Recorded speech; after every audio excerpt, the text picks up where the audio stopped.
आज आपण बनवलेलं हे कारलं फ्राय बघा.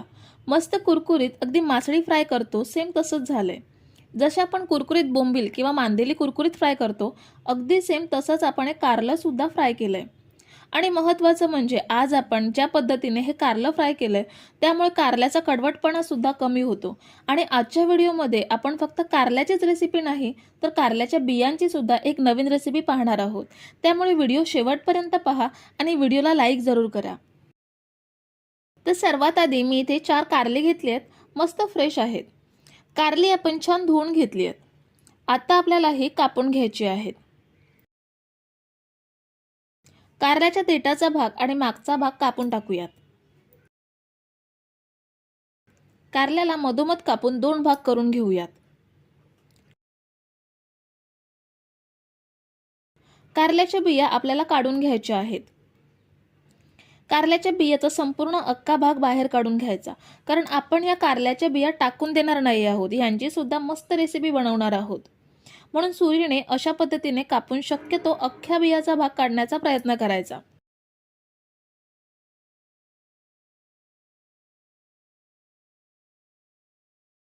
हे बघा, आपण बियाचा भाग काढून घेतलाय. आता कारलं कापून घेऊयात. कारल्याच्या एका भागाचे 3 काप करून घेतले. पण कारलं लवकर फ्राय व्हायला पाहिजे आणि महत्त्वाचं म्हणजे कुरकुरीत फ्राय व्हायला पाहिजे, म्हणून याचे अजून एक भाग करून घेऊयात. हे बघा, आपल्याला ह्याचे एवढे तुकडे करून घ्यायचे आहेत. तर आपण 4ही कारली कापून घेतली आहेत.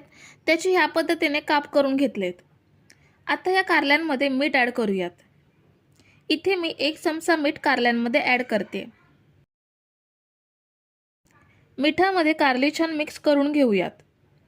आपण माशांना मीठ लावून ठेवतो किंवा बटाटा भजीसाठी जसं बटाटीला मीठ लावून ठेवतो तसंच आपल्याला कारल्यांना सुद्धा मीठ लावून ठेवायचं आहे. फक्त मिठाचं प्रमाण थोडंसं जास्त घ्यायचं, म्हणजे मिठात मुरवल्यामुळे कारल्याचा कडवटपणा कमी होतो. कारल्यामध्ये मीठ मिसळून घेतलंय. आता हे अर्धा तास असंच ठेवूयात. आता 15 मिनिटांनी आपण कारली एकदा हलवून घ्यायची, म्हणजे सगळीकडून मिठात चांगली मुरतील. नाहीतर एका कारल्याला मीठ लागतं आणि काही कारली मिठाशिवाय राहतात. म्हणून 15 मिनिटांनी कारली एकदा मिक्स करून घ्यायची. अजून 15 मिनिटे आपण झाकून ठेवूयात. आता कारल्यांना पूर्ण अर्धा तास झालाय. हे बघा, कारल्यांना असं पाणी सुटलंय. हे पाणी काढून टाकायचं. आता एका प्लेटमध्ये 4 चमचे तांदळाचं पीठ घेऊयात.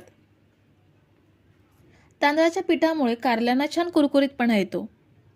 ह्याच सोबत घेऊयात 2 चमचे एवढा रवा आणि 1 चमचा लाल मिरची पावडर घेऊयात. हे तिन्ही साहित्य चांगलं मिक्स करून घ्यायचं आहे.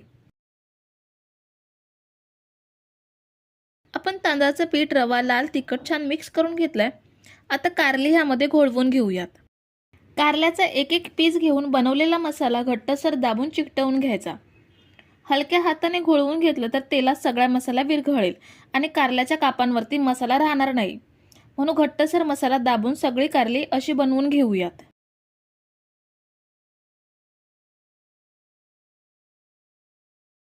ही बघा, आपण सगळ्या कारल्यांना मस्त मसाला लावून घेतलाय. आता कुरकुरीत होण्यासाठी फ्राय कशी करायची ते पाहूयात. आपण गॅसवरती खोलगट पॅन ठेवलाय. त्यामध्ये तळण्यासाठी तेल घेतलंय. जसं मच्छी फ्राय करण्यासाठी तेल घेतो तेवढंच तेल घ्यायचं आहे. आपण ही शॅलो फ्राय करून घेतोय. तेल गरम झालंय. आपण कारल्याचे पीसेस तेलात सोडूयात. जेवढे तेलात राहतील तेवढे पीसेस तेलात सोडायचे. गॅसची फ्लेम हाय करायची.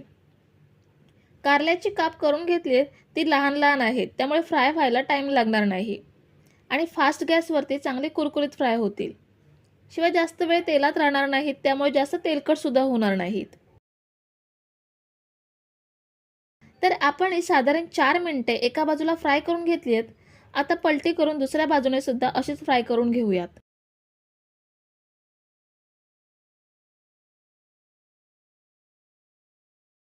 तर दुसऱ्या बाजूने सुद्धा आपण यांना 4 मिनिटे फ्राय करून घेतले. मस्त कुरकुरीत झाली आहेत. आता पॅनमधून तेल निथळून काढून घेऊयात आणि बाकीची कारली पण अशीच फ्राय करून घेऊयात. ही बघा, आपण सगळी कारली मस्त फ्राय करून घेतली आहे. खूप मस्त कुरकुरीत झाली आहे. कारल्याची भाजी कडवट लागते म्हणून खात नसाल तर एकदा ही रेसिपी नक्की ट्राय करा। आता आपण ज्या कारल्याच्या बिया वेगळ्या काढून घेतल्यात त्या बनवून घेऊयात। मी थोड्या कारल्याच्या बिया फ्रीजमध्ये ठेवल्या होत्या, त्या सुद्धा घेते। आता आपण तळण्यासाठी पॅनमध्ये तेल घेतलंय, ह्यामध्ये कारल्याच्या बिया ॲड करूयात। आपल्याला हलका तपकिरी रंग येईपर्यंत फ्राय करून घ्यायचे आहेत। इथे एक महत्त्वाची टिप म्हणजे पॅनमध्ये तेल घेतल्यावर आधी कारल्याच्या बिया तळून घ्यायच्या आणि नंतर बिया तळून झाल्यावर राहिलेल्या तेलात कारलं फ्राय करायचं। कारल्याच्या बिया कमी कडू असतात म्हणून त्या आधी फ्राय करायच्या आणि राहिलेल्या तेलात कारलं फ्राय केलं की कमी तेल शिल्लक राहतं आणि शिल्लक राहिलेलं तेल कडू असल्यामुळे दुसऱ्या भाजीला वापरू शकत नाही। त्यामुळे शिल्लक तेल फ्रीजमध्ये ठेवू शकता आणि पुन्हा कारल्याच्या भाजीला किंवा कारलं फ्राय करण्यासाठी वापरू शकता। कारल्याच्या बिया आपण अलटून पलटून हाय फ्लेमवरती फ्राय करून घेऊयात। जर तुम्ही इथेपर्यंत रेसिपी बघताय तर व्हिडिओला एक लाईक जरूर करा। हे बघा, मस्त कारल्याच्या बियांना तपकिरी रंग यायला सुरुवात झाली आहे। जास्त करपवायचे नाहीत, असा रंग आला की काढून घ्यायच्या। तेल निथळून आपण हे पॅनमधून काढून घेऊयात आणि बाकीच्या बिया सुद्धा अशाच फ्राय करून घेऊयात।